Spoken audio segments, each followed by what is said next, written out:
Okay, today is June 23, 2021. This is the meeting of the Container Storage Interface Community Meeting. We've got a couple of items on the agenda today. Both of them are from Ben. Ben, you want to kick it off? Yeah, so the first one is I basically just wanted to follow up on the force detach proposal, which didn't merge. It was James' comments, I think, that put the kibosh on this one. So I wanted to sort of he had suggested in his feedback that he was imagining an alternative, and I'm very interested to see what the alternative is, because I don't know. I've been thinking about this for a while, and I've managed to convince myself it's the best way to do it. But if other people see better ways, I would really like to know what those are, um, just so we can sort of get to agreement on how we're going to tackle this class of problems where, when you lose a node, CSI doesn't give you a facility to move the volume publish off of that node onto another node, because the state machine requires you to go through the node unpublished, node unstaged, controller unpublished cycle before you can controller publish to a new node. And so you basically get stuck every time a node becomes unreachable. um, so without James here, we might have to table this one unless other people have feedback related to it. Um, Really, I'm just looking for, what are the other ideas, if anyone has any, or the specific objections to this one that we can cover. And if no one has anything, we can table it and move on. So I had one comment, like Ben, and I need to can we implement this completely in CSI without a CSI spec change? Like, uh, So I thought about when I originally came up with this proposal back in San Diego, 2019, I think, is when I sort of threw this out there. At the time, my understanding was that controller unpublish said that when you do controller unpublish, the volume must not be accessible from the node. And so my presumption at that point had been that all we needed to do was just allow calling controller unpublish out of order, and the problem would go away. But then when I went back and read the spec, it doesn't say anything like that. It says controller unpublish basically just reverses the actions of controller publish, but it doesn't make any guarantees about whether the volume is still accessible to the node that it was just unpublished from. It explicitly allows it to continue to be accessible. Um, so we and that's not adequate for what we need to do, right? Because in the situation where you can't communicate with a node and you want to reschedule the workload to another node, you really have to fence off the old node and shoot it in the head effectively to safely move the workload to another node. So I've convinced myself that the fence flag on the controller unpublish is absolutely necessary in order to safely move a workload off of a node that's not cooperating. The are the there force the force unpublish is more debatable. Go ahead. sorry now are there any implementation that where controller unpublished succeeds but the volume is still available on the node? Oh yeah, the NetApp one does that. The NetApp one, every volume is accessible to every node all of the time, and controller publishes in no op, and that's perfectly legal according to the spec. Now it's not secure; it's a bad design, but we're trying to fix it. But like, you're allowed to do that today, um, and that's why I wanted to add, the force unpublished to explicitly say when this call succeeds, it really must not be accessible after you do a fence. Yeah, I see how that could, yeah, create problems in AWS case, like especially for the old SSDs. We had a problem where if you force detach a volume, then you must reboot the node. Otherwise, the mount table of the node is dirty, and Well, right. So that's where I was going to say I've convinced myself that the controller unpublished with a fence is absolutely necessary. The whole point of the node unstaged, node unpublished with a force flag is really about the cleanup problem that results from doing the fence operation. Because if the node was really dead at the time you did the fence, there's no cleanup to do, right? The node was down. When it boots back up, it won't have any attachments, and you can just clean up your state and go on with life. But if it was really alive, and it was just unreachable. And then you perform this fence operation, you're going to be left in a situation where the node has a mount and what it thinks is a connection to a volume, but it can't perform any I/O. It can't cleanly unmount the volume, and it's going to just basically be throwing I/O errors like crazy. And so the only two things you can do in that situation are either reboot the node or provide some sort of aggressive cleanup that says, hey, I know that you're going to have I/O errors when you do the unmount, but that's okay. I just want to do the unmount and clean up the mess. And that's what node unpublished and node unstage with a force flag is intended to communicate, is that, you know, while ordinarily you would want to fail if there's an IO error on unmount, if the force flag is specified, don't fail, just go on and clean it up. So Ben, you're saying in your case, without a reboot, you could just clean up with those force flags. Yeah, I mean, I think that's a concern from James, I believe, because he actually you can use a umount-f to get rid of the mount point. You can, you know, detach any iSCSI nodes or any iSCSI disks that are still attached if you need to, you know, just sort of delete them out of. But that's not enough. Like for AWS case, I was saying that if you force detach a disk, no amount of unmount -f is going to fix the mount table of the disk, and any other disk you attach on the node will get also stuck actually. Well, yeah. So I'd like to understand. So what is the underlying technology that's being used there? Is it just a virtual SCSI disk, or is it something more special? Yeah, I don't know top of my head. Yeah, I don't know how AWS implement EBS and the details. Because my imagination is if you yank a disk from some sort of a virtual environment, it's going to look like a SCSI unplug event, right? Which Ben, James is talking about the Bell Metal case, so I don't know if you tried that case.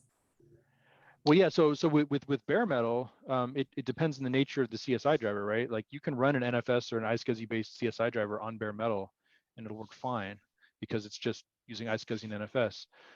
Other drivers that do more physical things might be trickier.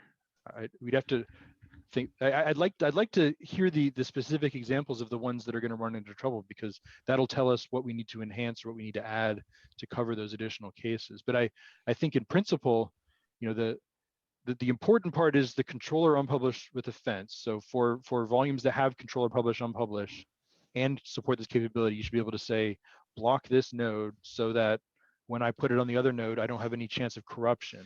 And then all you're left with is the cleanup problem. And I want to provide enough API hooks that a CO can clean up a node without forcing a reboot. I mean, because a reboot is always the fallback. You know, if you just reboot the node, everything gets cleaned up, and then you go on with life. But I think a node unpublished, node unstage with force flag would cover most of the cleanup cases, and the ones that it doesn't, I want to understand, get into detail on. Yeah, I don't know the internals of EBS, and only like someone from AWS can confirm it, but it's documented on AWS website actually that yeah, if you force detach a disk, then another device comes in. So let's say the disk was attached on dev xvda, and you force detach the disk, and because you have only limited number of devices available on Amazon because of the API, and you try to attach another disk on the same xvdba, then that disk is guaranteed to be stuck in attaching state. It won't attach. Well, right. But you wouldn't want to release xvdba until you had finished cleaning it up. So what I don't understand is, like, when you do the fence operation, like now that node can't use that disk anymore. But like, why would the umount-f fail? Like umount-f just tells the kernel, remove this VFS from your mount table. But AWS documents that umount-f is not enough to make that disk make that name, the device name, available to another. Well, of course not. No, I mean, but that would get rid of the file system, and then you do some other step to clear out the actual device. So like for iSCSI, it's a two-step operation. You umount-f to get rid of the file system, and then you write a one to the delete file in the sysfs for the iSCSI device that tells the kernel to delete it from the disk table in its memory, in the kernel memory. and then you're done. And then that's what you do normally on a ordinary detach, is you first do a U-mount without the -F to cleanly flush all of your dirty buffers and stuff, get the VFS out of the VFS table, and then you just delete the disk. And as long as the U-mount was clean and flushed all the buffers, deleting the disk just removes it from the table and you lose no data and you're fine. But yeah, if you do a U-mount-F, you might end up losing some dirty buffers, which is good if you've already started performing IO from a different node. And then yeah, it's just you got to get the device out of the kernel's memory somehow. And usually for most devices, there's some kernel API that lets you say, delete this thing, it's gone, or there's some hot unplug kind of a event that occurs at the down at the PCI bus that says, this thing has been removed. So and again, without knowing exactly how AWS implements their kernel driver, maybe they just forgot to implement that detach feature, and maybe it's a missing feature. But it would surprise me if U-mount suffices in other cases, because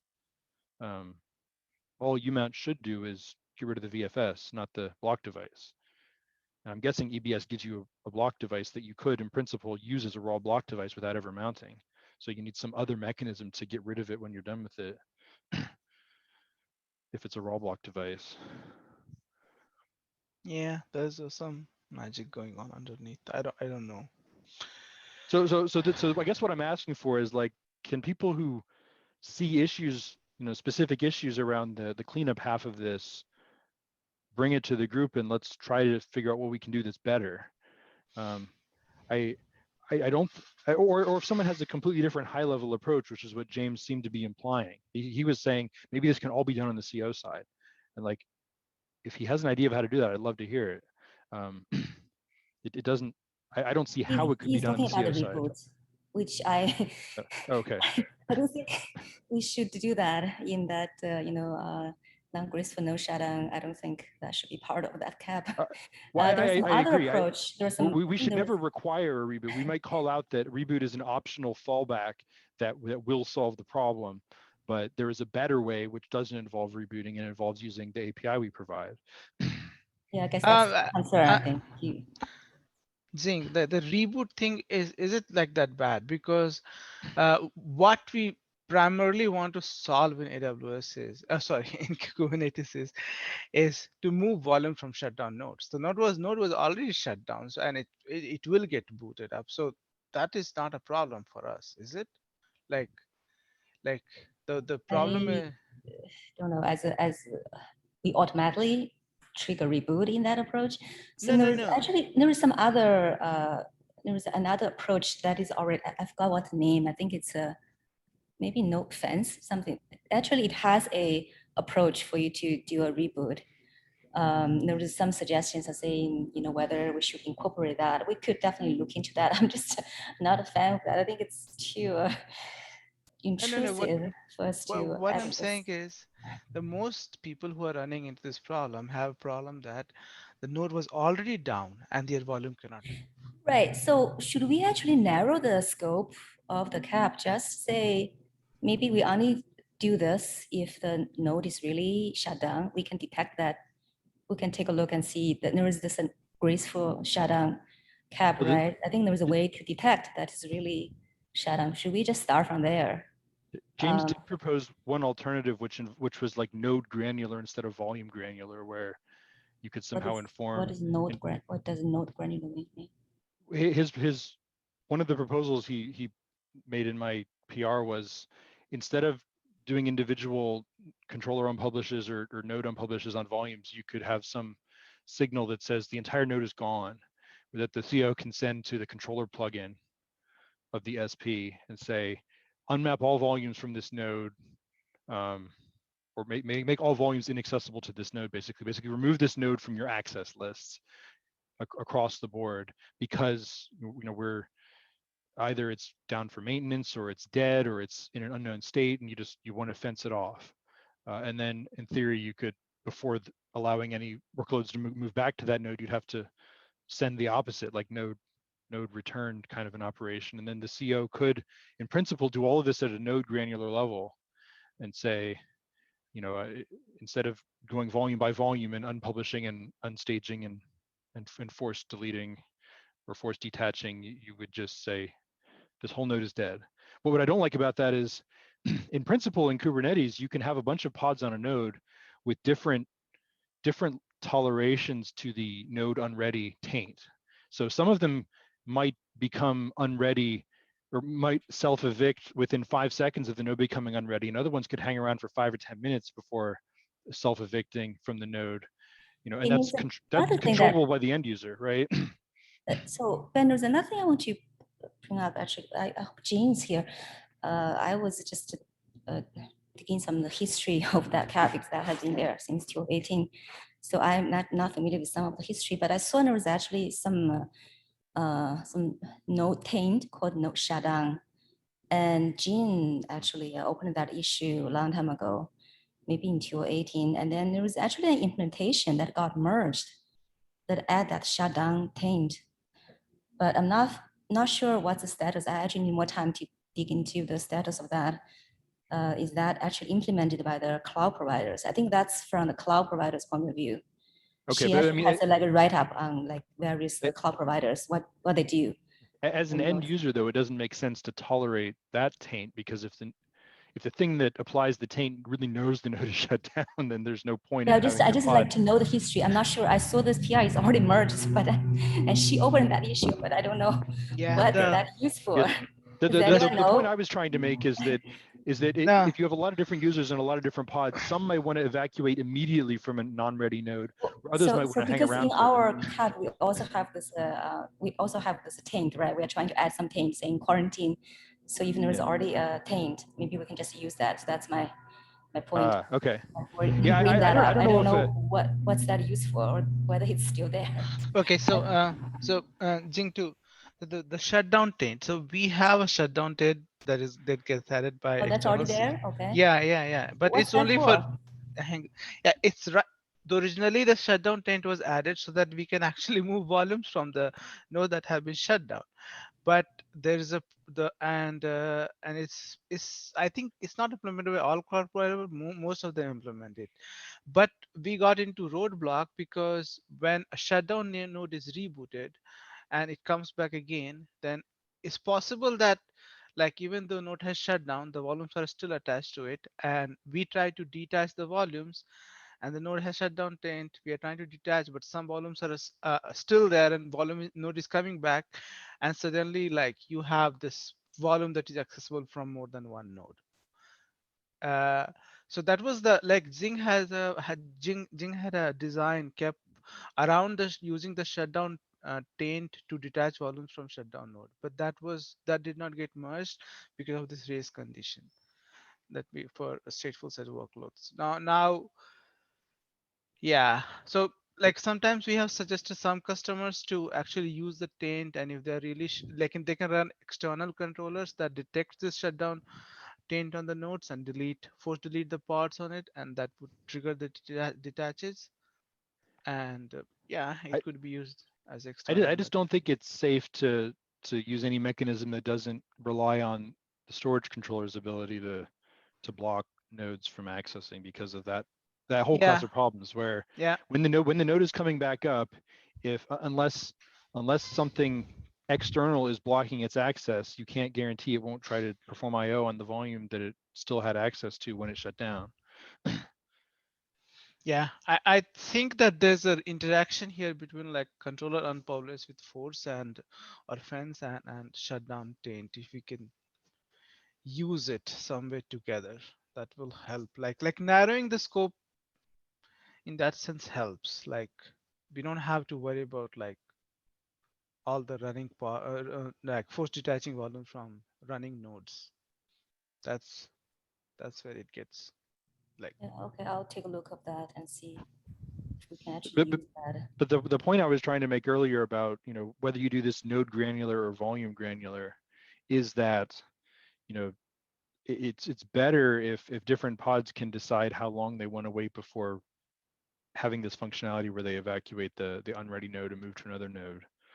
If we only implemented some sort of node granular solution, it would force us to make a call across the whole node to say, okay, every pod that is using persistent storage on this node is going to get evicted at the same time. And it's just that's not congruent with how the existing taints and toleration system works. Because today the control is in the user's hand for how long to wait before they evict.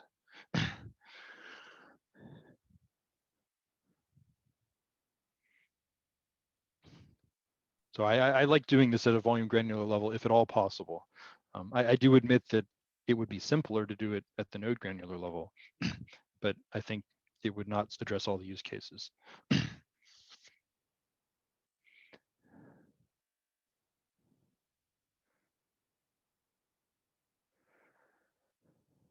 Okay, well, I don't know how to make forward progress on this. So I'd like to take a look at that note, the shutdown tent, and see if we could somehow use that. At least Okay. I think that's something that we should look into, and also like narrow down the scope of the cap, just maybe just to look at the real shutdown case. Do we want to try to schedule like an off-track meeting with the? Yeah. I need more time to understand the history. Sure. The cap But has I a mean, long like history. Yeah. We could get, yeah. if we could get James Mhm. and Hemant and me and you and whoever else is Okay. invested in solving this problem together, so that we could get to the bottom of what the objections are. Yeah. Without waiting another 4 weeks. Yeah, I think that that's a would be really good idea. If maybe if you could send out a doodle or something to the folks involved, okay. and just schedule a Yeah, one-off. but I do like to understand more about the history of. That's why I'm taking some time to just to Sure. Well, because I picked this up in the middle, right? That's why I was actually going through history. There was some. I actually suspect we're actually going into circles. Some of this question actually came up before, and then Yeah. maybe there's they resolved this one going this way, but they didn't write down all the history. Now we're going back. Well, so Shing, let's you and I work together then on getting you up to speed on the history, and when you feel ready to schedule the next meeting, we'll do that together as well. Yeah. Hopefully, it's before the next CSI meeting. Yeah, that's maybe I think I probably need because I have to take a few days off. So I mean, okay. Maybe need another week to just Okay.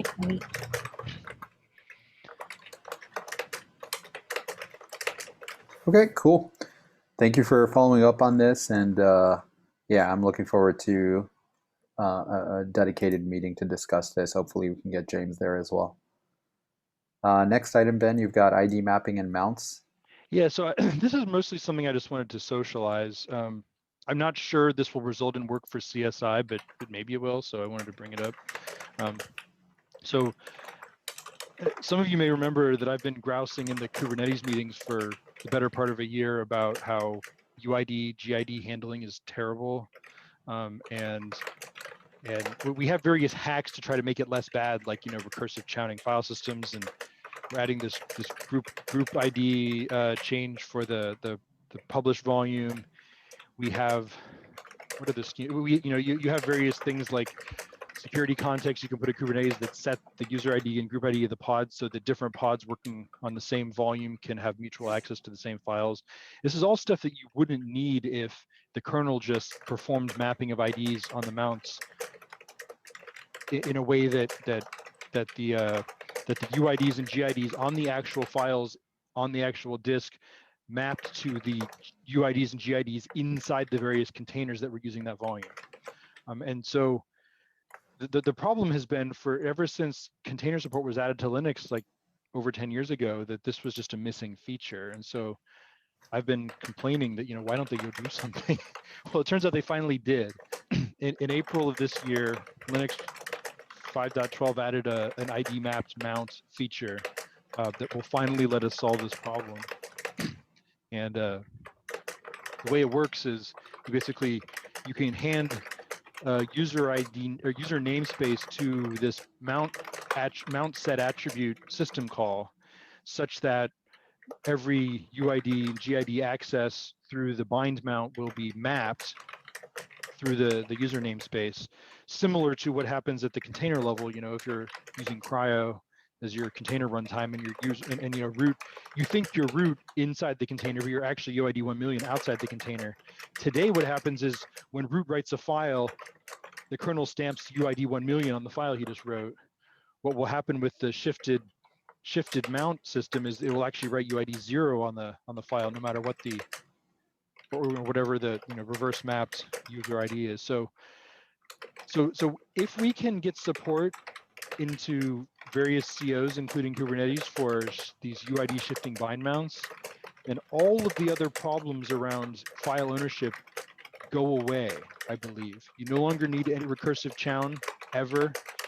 There's no reason to ever specify a run as group or a supplemental group in your security context, because the user IDs inside the container will just directly map to the user IDs on the file system, and everything will just work.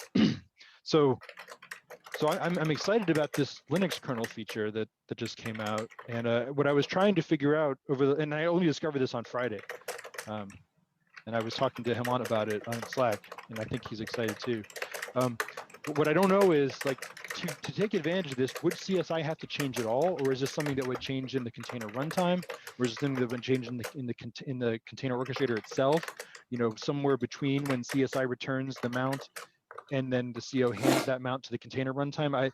I've begun to convince myself that the right place to use this feature is after the CSI SP returns the mount, so the node publish is done, then the CO would perform another bind mount that would perform the user shifting, and then hand the shifted mount to the container runtime.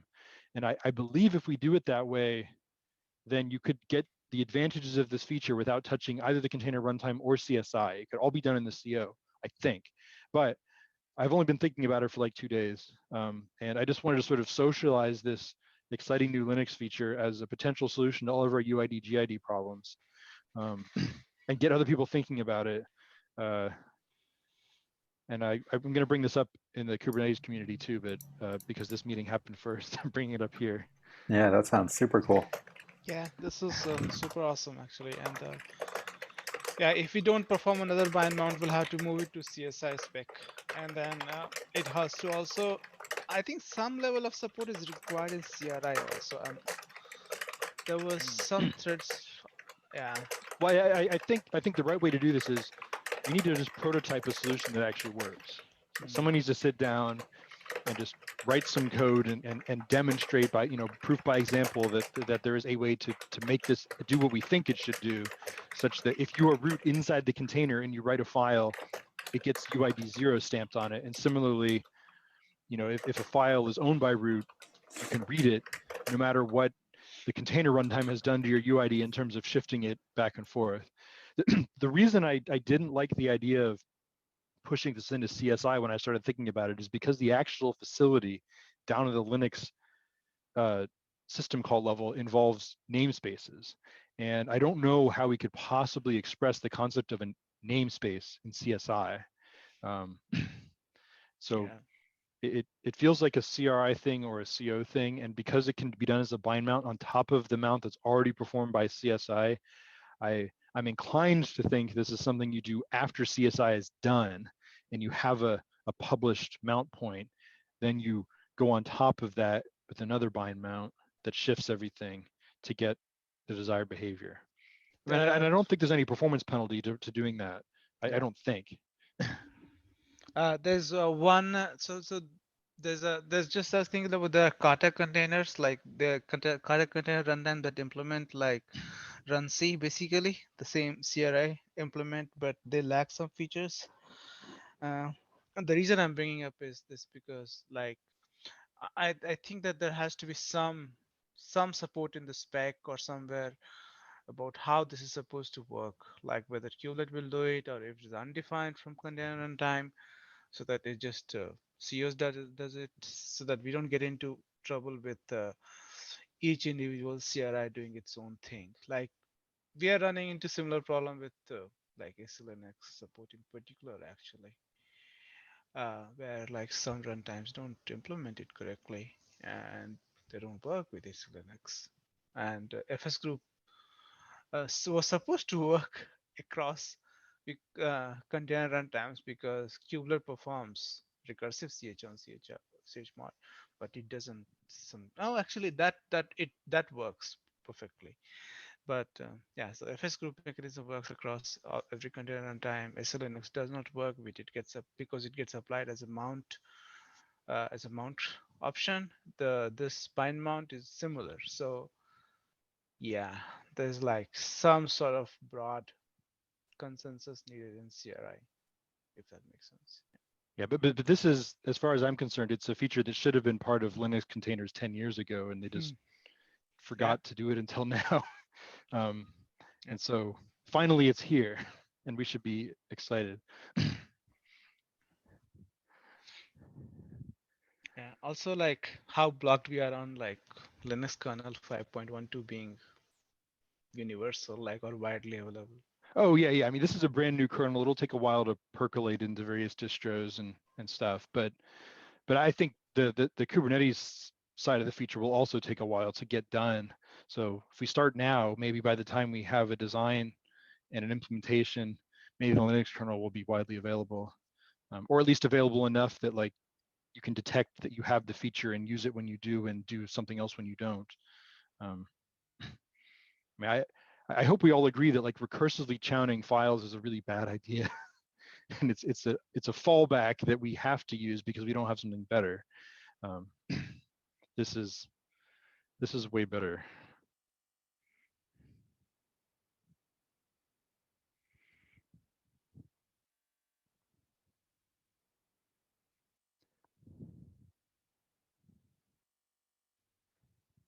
Yeah, that sounds super exciting. Let's see how this ends up.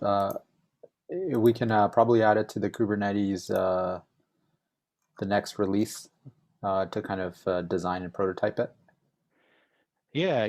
I think a Kubernetes cap would be absolutely necessary, and it would be good to have a prototype before then to say, proof by example that this can work. I'm not ready to sign up for actually doing it yet. I mean, I would like to be involved, but given the amount of stuff that I'm trying to push, adding this to the pile would be murderous. So yeah, I want to socialize it and get other people excited. I don't know if I'll be able to take it up myself. Makes sense.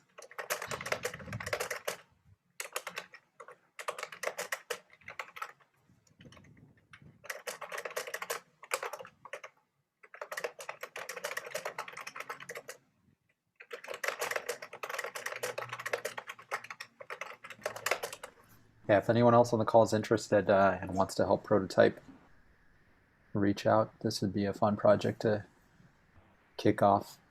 And yeah, Ben, we can also talk about this at the Kubernetes SIG meeting and see. Do we have one of those tomorrow, or is it next week? It is tomorrow, in fact. Oh, okay. All right, I'll put a blurb on the agenda for myself. Actually, no, I apologize. That is the cozy meeting. Sorry. It is next week. It is next week. And actually, I'm going to be out of office next week. Shing, are you? Yeah, I'm taking. Yeah, Are you out as well? All right, well, you'll be there. Okay. Yeah. Cool. I'll let you run the next meeting then.